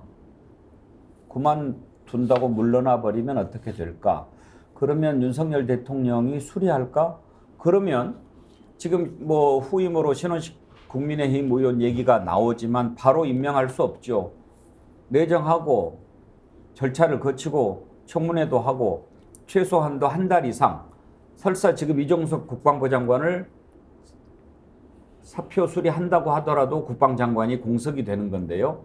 그렇게 할까 궁금했는데 자, 이 부분 한번 좀 짚어보죠. 박진영 교수, 국방부 장관 사의를 표명했다. 수리하면 어떻게 될까요? 제가 법률적으로 확인을 해봐야 될 것 같은데요. 탄핵 절차에 들어가면 사임을 못하는 걸로 저는 알고 있거든요. 그런 부분에서 선제적으로 윤석열 대통령이 사의 표명한 것을 수용한다. 이거는 꼬리 자르기다. 저는 그렇게 보여집니다. 실제로 이종섭 장관이 이 최상병 수사 외압 관련해서 핵심 인물 아니겠습니까? 그리고 이종섭 장관에게 대통령이 전화를 했다라는 의혹이 있습니다. 그렇다면 이거 국정농단입니다. 사법적 절차 과정에 대통령이 자신의 권한을 사용해서 개입한 거 아닙니까? 이거 국정농단에 해당될 수 있는 의혹이거든요. 그 부분을 감추기 위해서 저는 꼬리 자르기 하지 않는가라는 의혹이 있고요. 빨리 야당이 탄핵 절차를 진행해가지고 이종섭 장관이 사임을 통해서 수사를 방해하는, 꼬리 자르기를 하는, 증거인멸을 하는 그런 일이 없도록 해야 된다라고 말씀드리고 싶습니다. 국방장관을 탄핵하려 하니 국방장관을 교체해버리네요. 정말 뭐 이런 정부가 있나 생각될 정도입니다. 레모님 글을 주셨는데, 김유정 의원, 네. 탄핵 절차가 아직은 돌입 안 하지 않았죠. 네. 탄핵하기로 했는데, 예. 그랬을 때 만약에 사표 수리를 해버리면 인정하는 결과가 되니까 그렇지는 않을 거다. 어제 그런 전망을 한 분도 계셨거든요. 그랬는데 결국에는 속으로 더 캥기는 게 우리가 예상했던 것보다 훨씬 더 크다는 그런 반증이 되겠죠. 그러니까 국방장관을 앞으로 한두 달간을 공석으로 놔둘 생각으로라도 사의를 수용하겠다라는 것은 반대로 생각하면 분명히 뭔가 우리가 예상했던 바대로 심각한 문제가 있었고 이거야말로 국기문란에 해당되는 거 아니었나라고 생각할 수 있게 되는 거죠. 이렇게 할 수 있었는데 이태원 참사 때 이상민 행안부 장관에 대해서는 왜 해임하지 않았는가라고 저희는 또 한 번 물을 수밖에 없다고 생각합니다. 그때는 야당이 탄핵을 하고 뭐 헌재 기다리는 동안에도 끄떡없이 그냥 이렇게 지켜주고 싶었던 것은 이상민 행안부 장관이고, 이 건에 대해서 국방부 장관에 대해서는 직접적으로 본인이 연결돼 있으니까 이런 식으로 사의 표명한 거에 대해서 즉각 수용할 지금 태세를 갖추고 있다는 것. 그러니까 이런 것들이 오히려 박정훈 대령이 얘기했던 그 VIP의 경로, 이거를 확실하게 더 심증을 굳게 해주는 그런 그 모습이 아닌가 생각을 하고요. 이런 식으로 국방장관의 사의를 뭐 수용한다고 해서 그 팩트가 사라지지는 않는다고 생각합니다. 특히 박정훈 대령이 막 분 단위로 막 이렇게 기록해 놓은 증거들이 있지 않습니까? 이 사건이 사라지지 않는다고 생각하고요. 역대 군 통수권자가 이런 식으로 장관 결재 사항에 대해서 이거를 번복하는 일을 그 중간에서 역할을 한 사례도 없을 뿐더러, 더군다나 자식을 군대에 보낸 부모들이 이 상황을 지켜보면서 어떻게 마음 놓고 군대를 보낼 수가 있으며 우리 국민들은 이 모습에 대해서 대통령을 신뢰할 수가 있겠습니까? 그러니까 이 지금 최수근 그 상병의 그 순직에 대해서는 사실은 지금 그 부분은 완전히 실종돼 버리고 또 다른 이제 외압 사건으로만 이게 지금 몰려가고 있고, 이게 국방장관 해임 사의 표명을 한다고 해서 이 사건이 사라지지는 결코 않는다고 보기 때문에 오히려 이게 그 시발점이 될 거라고 저는 생각을 합니다. 양문석 박사, 지금 사의 표명하고 수리할 듯 이렇게 나오는 걸 보면 뭔가 이제 탄핵안 발의를 한다고 하니까 저렇게 정리를 하는 것 같은데, 그렇게 하면 어떻게 될 것 같습니까? 근데 저는 오히려 지금 이 내용이 탄핵안 발의하고 사의 표명과 그다음에 수리 문제하고는 별 상관이 없는 것 같아요. 애초에 탄핵안 그 발의는 어제 처음으로 이재명 대표가 그 탄핵 추진을 공식적으로 이야기를 했고, 민주당 내에서 그 이전에까지만 해도 해임 건의안 이야기만 있었던 거였고요. 그리고 국방부 장관 교체는 구체적으로 신원식까지 이름이 나오면서 계속해서 정부 내에서 있었기 때문에 탄핵과 현재 그 이 사의 표명과 그 선수 교체 문제는 직접적인 연관은 없다. 나는 이렇게 보는 게 정확한 그 분석인 것 같습니다. 서정 변호사는 이종섭 장관 사의 표명 어떻게 보십니까? 아마 근데 그 대통령이 뭐 탄핵 무서워서 한 게 아니고요. 대통령이 윤석열 대통령이 탄핵 무서워하겠어요? 탄핵할 적에 이상민 장관처럼 바로 기각될 텐데, 그거는 이제 탄핵 사유가 없는 거고요. 평소에 좀 우유부단한 대응이 좀 마음에 안 들었던 것 같아요. 그래서 이제 그 사표 받고 신원식 장군을 상당히 그 신뢰합니다. 신원식 장군을. 그러니까 이제 그 저는 오히려 이게 본인 이게 그 업무 평정을 통해서 이게 그냥 신원식 장군이 더 잘할 것 같으니까 교체하는 거지 탄핵 때문에 하는 건 아니다. 이걸 이렇게 분명히 말씀드리고 여기서 중요한 게요. 용어를 좀 바로 잡아야 돼요. 박정훈 대령에 대해서 수사권의 외압을 가했다. 이 둘 다 말이 안 되는 용어입니다. 제가 누누이 말했잖아요. 박정훈 대령은 수사권이 없어요. 수사권이라는 게 압수수색하고 막 불러서 조사하고 이런 거 하지 않잖아요. 박정훈 장관이 압수수색할 수 있습니까? 수사권이 있으면 압수수색하지요. 수사권이 없어요. 법이 바뀌어가지고 일선 경찰과 검찰이 하도록 사망사고는 법이 바뀌어버렸어요. 문재인 정권 후기에. 따라서 수사권 자체가 없는 사람이에요. 이분이 뭐 사단장, 야 대대장 와. 너 어떻게 해서 불러 조사한 적이 있습니까? 조사한 적이 없어요. 그냥 신문기사 보고 대충 이 정도까지 책임 아니겠나? 이렇게 적어서 그냥 이첩하는 거죠. 본인이 압수수색이나 피의자 신문이나 수사권이 없다는 거 첫째. 두 번째, 수사권이 없고 외압이라는 건 뭐냐? 외압이라는 건 이게 국회의원이 예를 들어 신원식 의원이 압력을 넣어가지고 야 이거 막아. 이거 외압이에요. 왜? 국회의원은 권한이 없죠. 그런데 국방부 장관이나 대통령은 군 통수권자고 그 밑에 국방부 장관이 군정 군령 다 가지고 있어요. 그 밑에는 이제 합참으로 군령이 가고 참모총장이 군정을 가집니다. 이런 지휘계통에서는 위에 사람이 당연히 그걸 개입할 수 있는 거예요. 이건 외압이 아니고 지시입니다. 이건 안 따르면 항명이 되는 거고요. 이걸 용어를 좀 정확하게 써야지. 외압은 하고 이게 정당한 지시도 구별 안 하고 또 이게 마치 수사권이 독자적인 뭐 완전히 독립적인 수사권이 있는 것처럼 개입 못하는 그 박정훈 대령은 군인 아닙니까? 계급장에 있는 어떻게 자기 마음대로 다 합니까? 우리 보통 해병대 사령관이 봐서 야 이거 빼 하면 이거 빼는 거고 이거 여 하면 였는 거지 본인이 무슨 수사권이 있나요? 서정욱 변호사가 정말 중요한 얘기를 했으니까 몇 가지 짚어보고 그 다음에 박진영 교수 말씀 들어봅시다. 수사권이 뭘 수사권이라고 합니까? 압수수색도 하고 피의자도 불러 조사도 하고 이렇게 조사하는 게 수사권이죠. 그러면은 조사권은 뭡니까? 그러니까 조사할 수 있는 권리가 수사권이라니까요. 그러면은 일반 경찰이나 형사가 수사하고 조사하면 그건 뭐라고 부릅니까? 그 수사권입니다. 박정훈 대령이 해병대 수사단장 아닙니까? 아, 그런 게 법 바뀌기 전에 다른 거를 수사할 수 있는데 살인사건하고 그다음에 성범죄하고 그다음에 민간인 범죄 3개는요 수사권이 아예 민간 경찰 검찰로 넘어가 버렸다니까요. 군이 수사권이 없어요. 그러니까 이게 지금 서정욱 변호사가 좀 어떻게 보면 참 이게 물타기인데요. 용어를 가지고 물타기 하는 건데 수사권이 없더라도 조사할 권한이 있는 겁니다. 조사할 권한이 있는 거고요.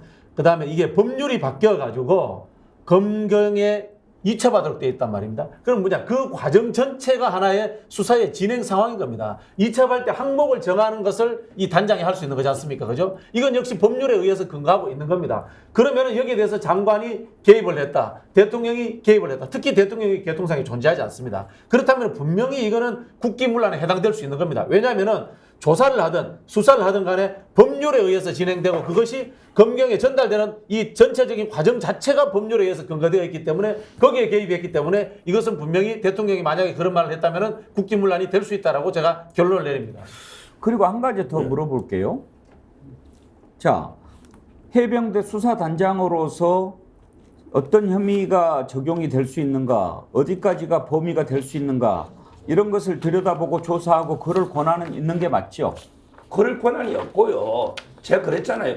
그냥 이런 사망사고가 났으니 수사단장은 뭐를 할 수 있나요? 이렇게 이런 사망사고가 났으니 여기에 대해서 경찰에서 수사를 해달라. 이렇게 이첩만 바로 넘겨버리면 되는 거예요. 사건의 개요만 적어서 넘기면 되지. 본인이 대대장이든 중대장이든 사단장이든 불러서 물어볼 권한이 없다니까. 물어보지 않았잖아요. 결재로 올린 것은 무슨 내용이었습니까? 그럼 이렇게 이첩만 딱 하는데 이첩할 때 이제 그 대충 이름을 적게 돼 있어 칸이 있어요. 이름을 적는. 그렇게 이름 적는 거죠. 이게 뭐 자기가 조사를 해가지고 잘못이 있어서 적는 게 아니고 이런 사고는 이름 그냥 적게 칸이 있는 거예요. 칸이. 자, 서정욱 변호사 말씀 듣다 보면 매우 중대한 결함을 제가 좀 느끼는데요.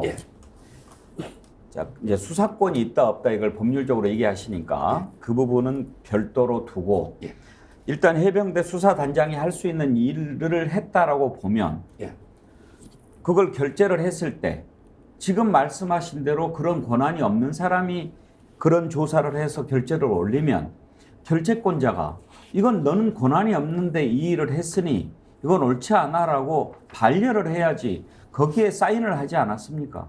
그게 이종섭 장관이 한 건데 이종섭 장관이 법률 전문가가 아니니까 처음에는 대충 그냥 이첩하는 서류니까 면밀하게 고민이나 검토를 안 하고 사인했다가 자, 법률적인 예. 지식이 없으니까 국방부 장관이 그렇게 했다고 칩시다. 예. 국방부 검찰단에서는 그러면 왜 대상자를 이렇게 줄이라라고 합니까? 그러면 그 권한은 있습니까? 저는 이게 그 국방부가 상급 관청이니까 얼마든지 지휘할 수 있는 거죠. 경찰이 잘못하면 국수본부장이 지휘하듯이 우리 상급 관청이 하급 범인을 왜냐하면 이름은 의미는 없지만 이름을 7명이었냐 5명이었냐 3명이었느냐 여기에 따라 괜히 일선 경찰에서는 사단장까지 우리 불러봐야 되나 이렇게 오해할 수도 있잖아요. 아예 사단장 이름을 빼면 일선 경찰에서 아예 사단장 안 부를 거 아닙니까? 그러니까 저는 수사권은 경찰이 있는데 왜 이렇게 많이 집어있냐 말이에요. 그냥 밑에 뭐 소대장이나 중대장 정도 이렇게 넘겨도 아니 이첩을 하는 권한이 있다는 것 아닙니까? 예. 그러니까 이렇게 대상이 될 것 같아서 이첩을 하기로 한 거고 예.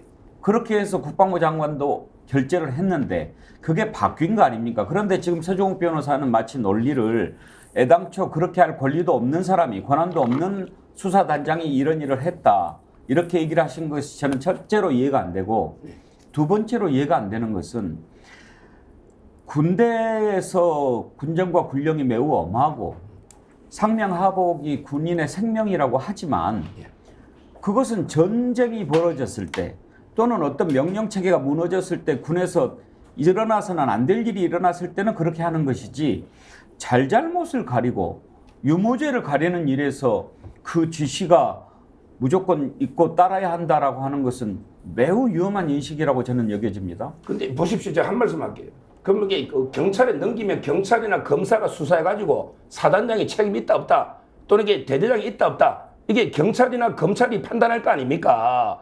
굳이 수사도 안 해봤잖아요. 이분이 뭐 사단장 불러서 물어봤습니까? 어디 조사를 한 게 없잖아요. 그냥 신문기사 보고 자기가 볼 때는 7명이 책임 있다 이가 넘기면 오해를 살 수 있다는 거고 이거는 경찰이 맡겨놓으면 경찰이 사단장까지 기소할지 아니면 이게 뭐 대대장까지 할지 어디까지 할지 그거는 검사가 결정할 문제입니다. 서면 예. 그 부분은 그렇게 이야기하시면 안 돼요, 변호사가. 내가 이야기 좀 할게요. 신문 기사 보고 그 조사 내역을 썼다. 이건 도대체 어디서 나온 그 근거인지 정확하게 모르겠는데요. 자, 전체적인 사건 개요가 그동안에 수많은 그 정언들에 의해서 그 틀림이 없는 것들이 대부분 다 증명이 됐어요. 그리고 이번 사건 그 최상병의 그 사망 사고의 핵심 주범은 사단장님이 대부분 밝혀졌죠. 그 부분에 대해서 동의 못해요? 그 부분에서 동의 못하면 이 논의할 필요가 없어요. 사단장의 무리한 지시에 의해서 그 최상병 사고가 일어난 부분에 대해서 담당 중위부터 시작해서 실무진들 그리고 그 옆에 있던 대대장들이 다 정언했던 내용들이에요. 그리고 정확하게 이 부분에 대한 사건 개요를 정확하게 정리해서 애초에 그 사건 개요가 다 정언과 증거로 다 드러나 있고 하위 간부들이 다 정언했던 부분입니다. 어디서 자꾸 그 신문 기사 보고 그렇게 썼다고 하는 거대도 안 하는 그 이야기를 계속해요. 그리고 기본적인 최소한의 조사들을 하는데 그런 조사들도 안 하고 그렇게 그 내용을 쓰고 그리고 사단장이라는 별을 갖다가 적시하는데 신문기사 보고 그 주범이라고 적시를 해요?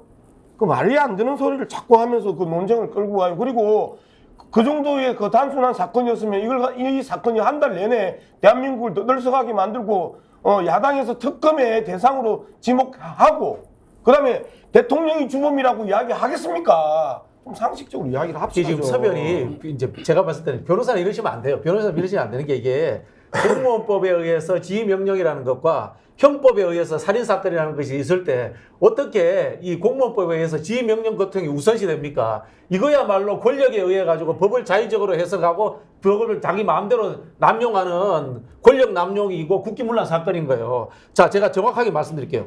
수사단장이 서류를 만들어서 이첩하는 것이라는 것이 군대 내에서 살인사건이 일어났을 때 진행하는 방식이라는 형법인 겁니다. 형법. 이건 분명히 형법이죠. 맞죠? 그죠? 형법이 맞죠? 그죠? 형법이 맞죠? 그러나 이 대령보다 장관이 높고 장관보다 대통령이 높다라고 하는 것은 공무원법상의 직위의 문제 아닙니까? 직위가 높다는 걸로 살인사건이 일어났던 법률적인 문제를 마음대로 처리한다. 이거야말로 100% 국기문란이죠. 저기 10초만 말할게요. 시간 다 돼가요. 10초만. 자, 판사가 재판할 때 판결문 할 때 대법원장 결재 받습니까? 판사가 판결할 때 대법원장 결재 안 받잖아요. 이게 독립된 재판권이 있는 거예요. 근데 저 박정훈 대령은 자기 독립된 수사권이 있으면 바로 보내지 왜 장관 결재를 왜 받아요? 결재를 왜 받습니까? 독립된 권한이 있으면. 제 말은 왜 결재를 다 받았게 하는 자체가 다 지위를 받는 거예요. 그냥 독립되면 판사가 사인 안 받듯이 대법원장 본인도 왜 그럼 장관이나 다 결재를 받습니까? 바로 보내면 되지. 서정욱 변호사 말씀은 거기까지 듣겠습니다만 제가 쉽게 동의는 안 됩니다. 그리고 변호사가 그러면 안 된다고 하셨는데 서정욱 변호사 말씀하시는 것 들어보면 서정욱 변호사는 변호사신 것 같습니다. 현 정부의 변호사 같습니다. 한 말씀만 드리면요. 이거는 군사보건법에 의해서 박정훈 단장이 수사를 하면 장관 결재받아서 즉시 이첩하게 되어 있는 겁니다. 법적으로. 즉시. 군사보건법 개정됐잖아요. 그래서 이거를 이첩을 보류해라라는 것 자체가 불법적인 명령입니다. 그 불법에 대해서 이걸 따르지 않았다고 해서 이걸 항명이다, 집단 항명 수괴죄다, 처음에 그랬었죠. 이 자체가 성립이 안 되는 겁니다. 그리고 수사한 내용에 대해 조사한 내용을 넘겼다고 해서 경찰이 그대로 그냥 마는 거 아니잖아요. 다시 수사하고 폭넓게 하는 겁니다. 그러나 대통령 얘기대로 수사 원인을 그 사건의 원인을 제대로 밝혀서 재발 방지해라 라고 한 대통령의 말대로 그대로 수사를 했던 것이고 즉시 넘겼을 뿐인데 이거를 집단항명 수괴죄로 처음에 규정한 것은 그 자체로 불법인 그 이첩 보류 지시였기 때문에 말이 안 되는 것이라고 생각합니다. 왕이에요, 왕. 이종석 국방부 장관 사의 표명과 관련된 내용은 내일 좀 더 짚어보도록 하겠습니다. 오늘도 19,000명 가까운 분이 동시 접속해 주셨는데요. 댓글을 보내주신 분 2분 선정해서 선물 드리도록 하겠습니다. 달봉이 님이요. 탄핵 들어가면 국정에 지장이 생긴다고 그렇게 얘기하더만 후임도 안 정해졌는데 먼저 사표 내서 국정 공백을 만드네요. 그런 의견 주셨네요. 그렇죠? 그리고 오늘 맨 앞부분에 제 마음을 아프게 하신 분 오늘 댓글을 많이 보내주셔가지고 제가 찾는데 시간 걸리네. 박 누구셨는데? 조개. 박혜림님, 네. 예, 조개집 폐업하신다고 하시면서 폐업 기념으로 힘을 보탠다고 슈퍼챗 보내주신 분인데요. 박혜림님께 디어루시에서 드리는 클렌징 폼 보내드리도록 하겠습니다. 조금이라도 위로가 됐으면 좋겠습니다. 힘을 내시기 바라고요. 여러분들이 매일 참여해 주셔서 요즘에 동시 접속이 거의 19,000, 2만 명 항상 육박하고 있습니다. 우리 스픽스가 진실을 얘기하고 또 상식을 바로 세우는데 조금이라도 기여할 수 있도록 여러분 많이 주변에 구독, 권유해 주시기 바랍니다. 그리고 스픽스몰에서 추석 선물 다양하게 준비해서 지금 판매하고 있으니까요. 스픽스몰 회원 가입해 주시고 추석 선물은 꼭 스픽스몰에서 해 주십시오. 반건조 생선 반응이 아주 좋은데요. 이번에 특별히 소개해드릴 상품은 이번에 약과하고요. 꿀 스틱을 지금 새로 선보였는데요. 제주도 꿀입니다. 하니 스틱이라고 그래가지고 이렇게 홍삼정 먹듯이 이 안에 꿀이 들어있는데 이걸 이렇게 한 번씩 빨아서 드시면 상당히 그 피로 회복에 좋고 그리고 이 약과가요. 저도 이거 먹어봤는데 시장에서 제가 가면은 꼭 하나씩 약과 먹는데 정말 맛있습니다. 아주 좋은 약과인데 이걸 또 이재명 약과라고 부른다고 하더라고요. 박진영 교수 이거 왜 이재명 약과라고? 지금 이재명 대표가 단식하시는데 참 먹는 이야기에서 참 송구하고 죄송합니다만은 이게 대표 취임 1주년 기념으로 의원들한테 선물 돌렸던 그 약과예요. 그러다 보니까 이제 이재명 약과라는 이야기를 하는데 빨리 좀 단식을 좀 종결되는 상황이 왔으면 좋겠다라는 생각이 듭니다. 네. 예, 이재명 대표 빨리 단식 끝내고 또 힘을 좀 내시기를 바라고 그때 이 약과도 좀 드셨으면 좋겠네요. 이번에 선보인 약과하고 하니 스틱 세트도 여러분 많이 사랑해 주시고 구입해 주십시오. 어디 가서도 이렇게 좋은 제품 싸게 살 수 없다는 것 제가 확실하게 말씀드리니까요. 추석 명절 선물 세트 2탄으로 소개해 드리는 것 지금 많이 구입해 주시기 바랍니다. 여러분들이 이런 거 많이 사주시면 우리 스픽스가 재정적으로도 힘을 더 받을 수 있으니까요. 많이 구매해 주십시오. 자, 1부는 오늘 여기서 마치고요. 잠시 후 오라 경제 이어가겠습니다. 양문석 박사님, 김유정 의원님, 박진영 부원장님, 서종옥 변호사님 네 분 수고하셨습니다. 감사합니다. 네, 감사합니다.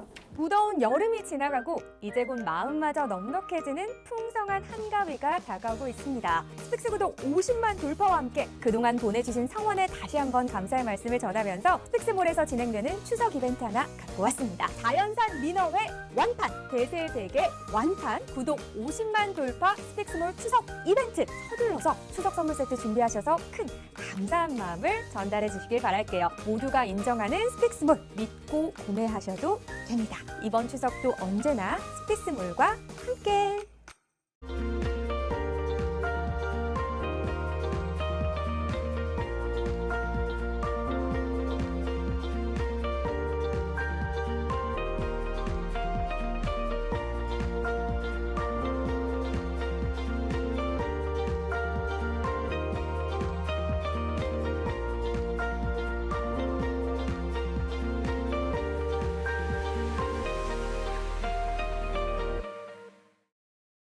호박약과 딱 250세트 한정이라고 하는데요. 약과 제조 30년 장인의 겉바 속촉의 호박약과 세트 45,900원에 보신다고 합니다.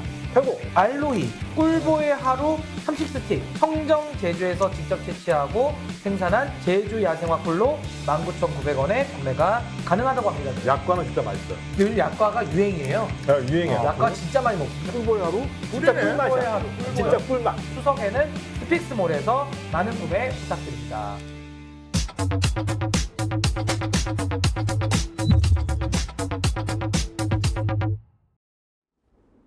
네, 오라 경제 윤경호 퓨처미디어 연구소장과 함께하겠습니다. 어서 오십시오. 안녕하세요. 오늘은 우크라이나에 우리가 3억 달러 지원하기로 한 것 이거 좀 들여다보기로 하지요. 예.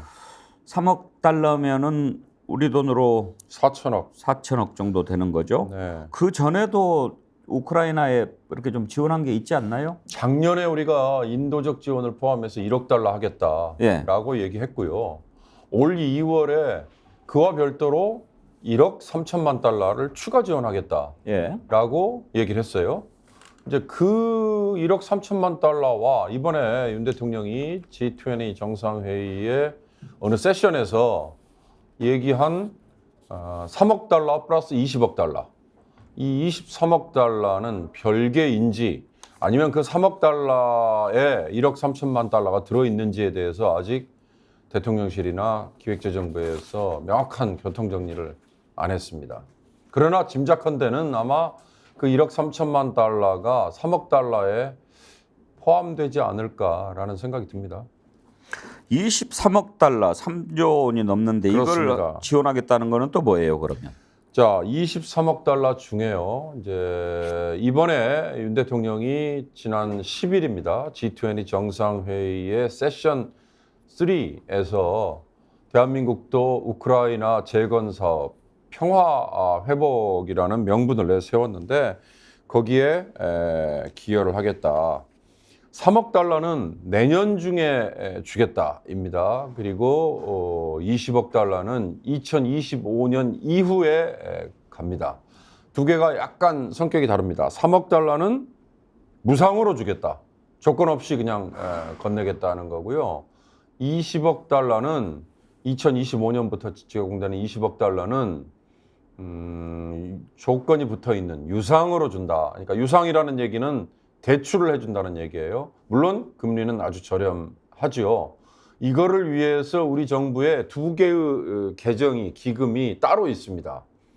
무상으로 이런 개발도상국 또는 저개발국 또는 뭐 이런 우크라이나 같은 특별한 목적의 대상 국가에 주는 돈을 ODA라고 얘기하거든요. 예, 공적 지원 자금이죠. 그렇습니다. 공적 개발 원조라고 정확히 얘기하거든요. 이게 우리 한 해 예산이 한 3조, 4조, 5조 이 정도 될 겁니다. 그러니까 2022년, 23년, 24년 정확한 금액은 뭐 기록에 이제 나올 텐데요.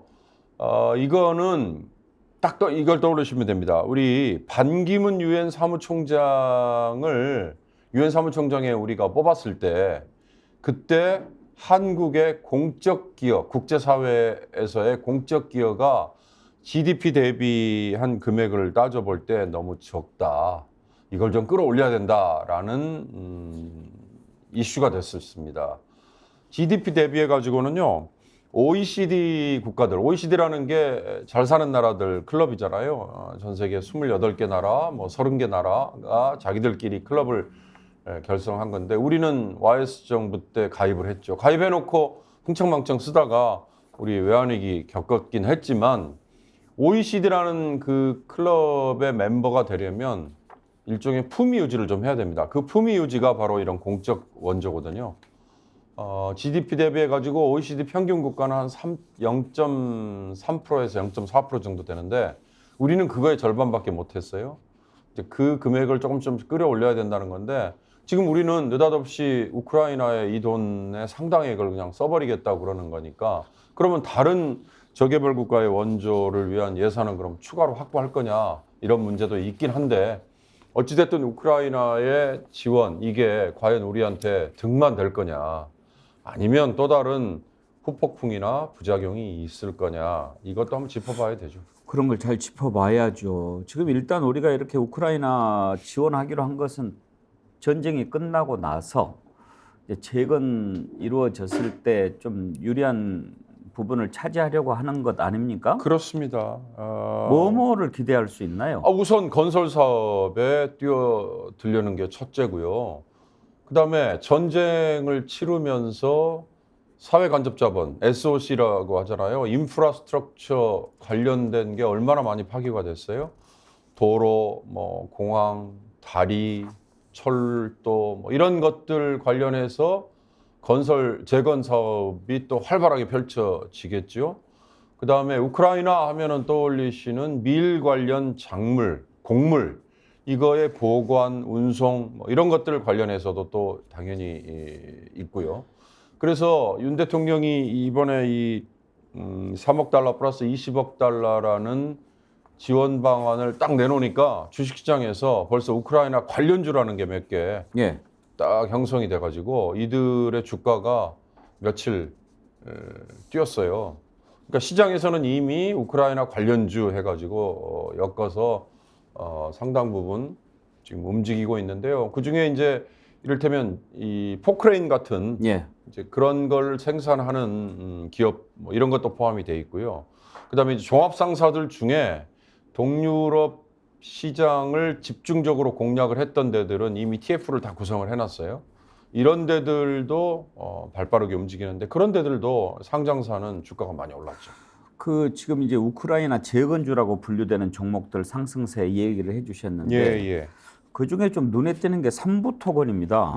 지금 뭐 많은 분들이 삼부토건 재건 사업이냐 뭐 이런 얘기를 보내주시는데 왜 삼부토건 얘기가 나옵니까? 토건 회사가 삼부토건만 있는 것도 아닌데. 근데 여기가 지난번에 윤 대통령이 폴란드를 방문했잖아요.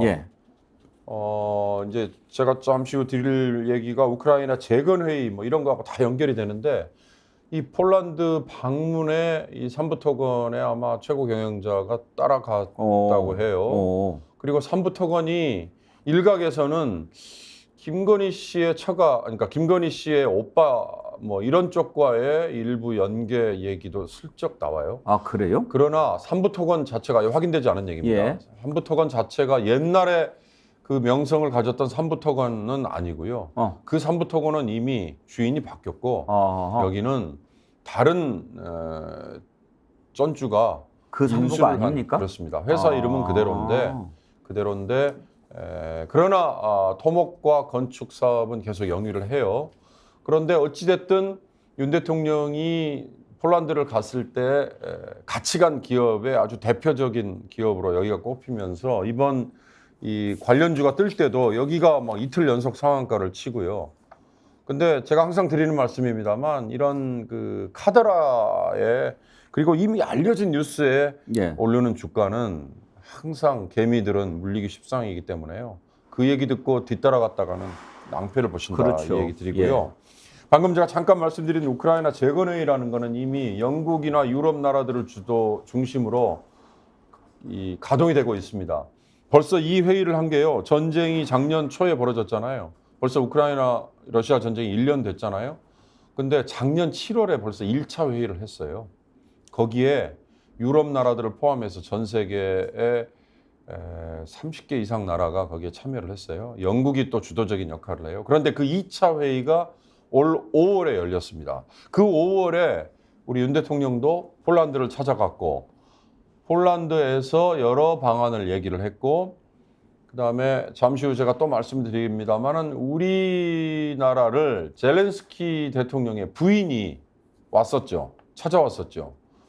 그때 폴란드 경제부 장관이 동행을 했는데 그때 우리나라 기획재정부와 폴란드 경제부가 양국 간에 서로 지원을 해주겠다라고 하는 MOU를 뛰어넘는 협정을 체결을 했는데 이 협정 체결 이후에 상당히 주목할 만한 해프닝이 하나 있었어요. 네. 그 해프닝 때문에도 또 더 이번 윤 대통령의 지원 방안이 어느 게 정확한 얘기냐라는 논란의 소지가 좀 있습니다. 어떤 건지 좀 알 수 있나요? 아니, 당연히 말씀드려야죠. 예. 정확한 시점을 말씀드리면요. 5월 18일입니다. 우리 추경호 기획재정 부총리하고 우크라이나도 경제부총리입니다. 예. 경제부 장관, 그러니까 미니스트리 오브 이코노미인데 둘이 한국에서 가협정 예. 사인을 했다고 했잖아요. 이 서명식 후에 우리나라의 추경호 부총리와 기획재정부는 우리가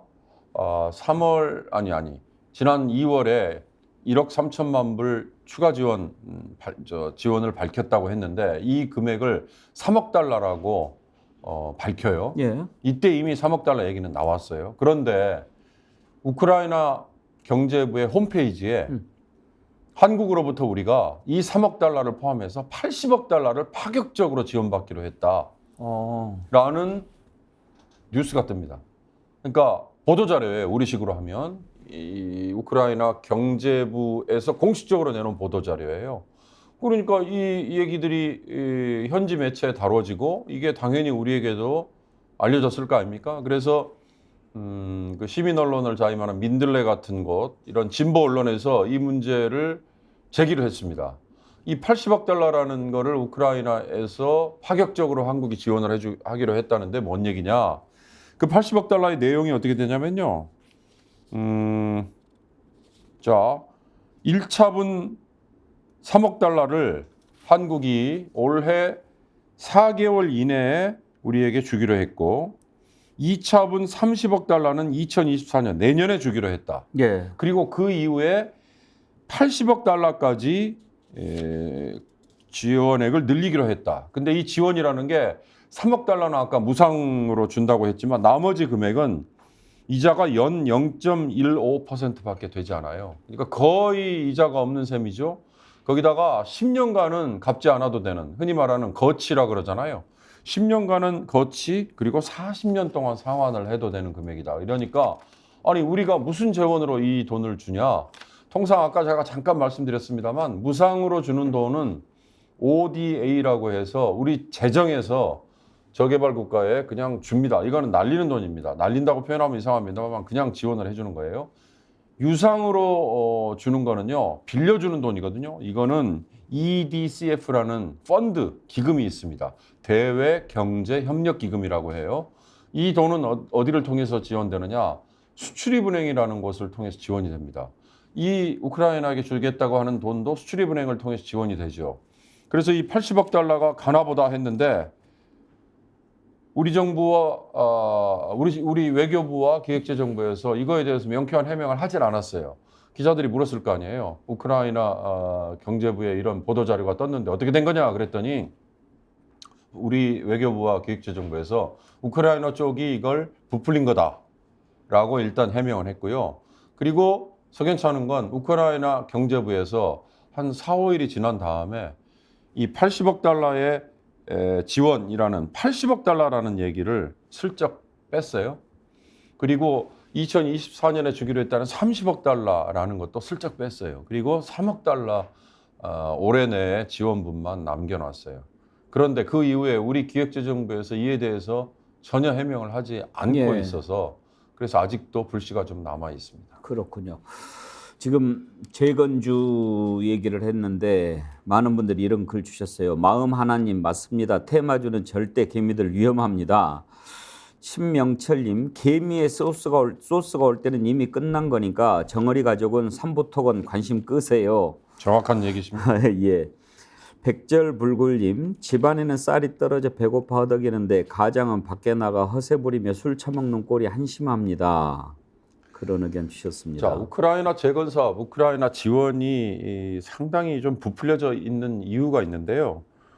우선 지난 5월에 우크라이나 재건회의를 했다고 말씀드렸고요. 예. 원희룡 국토교통부 장관이 폴란드를 방문을 했습니다. 그럴 때 우크라이나 정부가 우리 정부에게 요청을 했다라고 자료를 냈는데 200억 달러, 우리 돈으로 하면 250조 원이에요. 200억 달러에 5천여 건 정도 되는 우크라이나 전후 재건 프로젝트에 한국이 협력과 지원을 해달라라고 요청을 했다. 이렇게 자료를 냈는데 이런 숫자들이 막 버무려져 가지고 그러면 대체 우크라이나 전쟁이 끝나고 나면 재건 프로젝트가 재건 사업이 규모가 얼마나 되겠냐 궁금하잖아요. 예.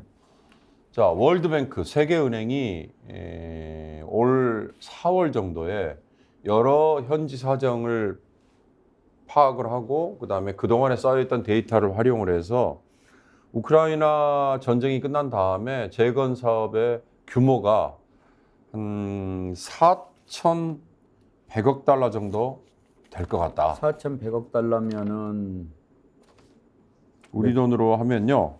한 4,100억 달러면 우리 돈으로 하면 그러니까 한 550조 뭐 이 정도 600조 됩니다. 가까이. 예. 그러니까 뭐 이런 숫자들이 사실 정확히 감이 안 잡히잖아요. 감이 안 오죠. 예. 우리나라 하여튼 1년 예산이 660조입니다. 예. 그것만 생각하시면 되고요. 그런데 시장에서는 이걸 좀 부풀려 가지고 우크라이나 재건 사업 규모가 한 7,500억 달러 정도 될 거다라고 해서 지금은 7,500억 달러 얘기가 그래도 조금 신빙성 있게 얘기됩니다. 이게 1,000조 원이에요. 그래서 이제 시장 아까 우크라이나 관련주라고 얘기할 때는 1,000조 원 시장이라고 지금은 많이 들먹여요. 네. 그런데 이게 이제 부풀려져 가지고 1조 달러라고 얘기가 되고 있습니다. 근데 이런 것들이 근거가 아주 희박합니다. 이 규모는 이렇게 될지 모르지만 돈을 누가 집어넣겠습니까? 돈을 집어넣은 다음에 회수할 수 있어야만 투자의 그렇죠. 의미가 네. 있는 건데 아니 유럽 나라든 미국이든 지금 전쟁은 러시아를 제압하기 위해서 쏟아붓는 거는 뭐 가능합니다. 그러나 그 다음에는 경제 논리가 작동을 하는데 그 경제 논리가 과연 이런 확실치 않은 이 회수 방안 이런 상황에서 가능할까? 회수라고 그러셨는데 지금 이게 지원이잖아요. 계약이 아니고. 그렇습니다. 지원 플러스 투자입니다. 투자. 그러니까 막 나중에 어떻게 될지 모르는 거잖아요. 그거는 아무도 모르는 그러니까 우리가 지금 이걸 잘하고 있는지 어떤지 뭐 계약서 쓰고 주는 것도 아니고 일본은 그러면 얼마나 준대요? 일본이 우리나라 이미 지금 윤 대통령이 이번에 23억 달러라고 얘기를 예. 했잖아요. 일본이 이 정도의 금액을 지원을 하겠다. 뭐 자존심 싸움하는 건가요? 그렇습니다. 그래서 이게 GDP 대비 몇 퍼센트 이런 걸 따지면 일본과 뭐 자존심 싸움을 하는 거냐라고 얘기하는데 일본과 자존심 싸움 제가 보기에는 의미 할 필요 없고요. 없죠. 오히려 한미일 공조에 우리가 빠지지 않고 있다라는 거에 발을 디디기 위해서 이번 G20 정상회의에 이걸 숫자를 이렇게 낸 것 같은데 예. 자 중요한 건 이제 이 대목입니다.